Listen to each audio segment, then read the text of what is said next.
Karan Verma, what do you make of what the Congress, and not just the Congress, the Trinamool Congress has also said that the BJP is behind these killings. They have their eye on polarization, which is going to benefit them eventually, and that's the reason why these killings in opposition ruled states.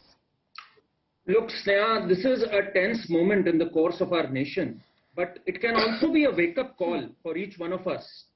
We must understand here that when the bike of one of the killers reads 2611, he's wearing his intentions on his sleeve.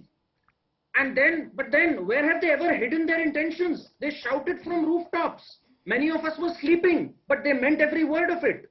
When Ashok Gehlot comes out and says, "Mahol aisa tha ki ye ho gaya," he is rationalizing it, and just as the Congress spokesperson here, the fact is we have lost our sense of proportion.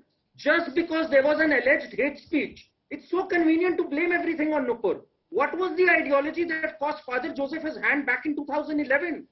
What was it that has caused so many beheadings across the globe? You know what, Karan Verma, I want to ask you, the specific question that I asked is about this very grave allegation that's been made by the Congress and the TMC.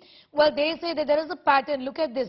Opposition ruled states, both Congress ruled states, Maharashtra until a few days ago was ruled by a Congress coalition, NCP and Shiv Sena together. Things have changed now. But when the murder took place, we had the opposition essentially in power. By opposition, I mean the Congress and the two other parties together.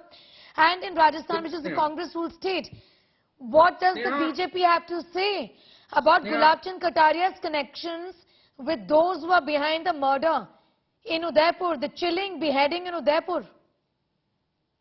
Sneha, I am making a larger point here that until and unless we abandon the politics of appeasement and call radicalization as radicalization, which is the single cause responsible for this, BJP and Congress can continue their tug-of-war, can continue blaming each other. But the fact is that the only reason why this is happening is because of radicalization and the politics of appeasement. We have to abandon that. And who is not responsible for this? When a Congress aligns with an AIUDF in Assam or an ISF in Bengal, when it vacates seats for SDPI, then the Congress is also clearly sending a message of appeasement. Truth is, there are no two sides on this debate, Sneha.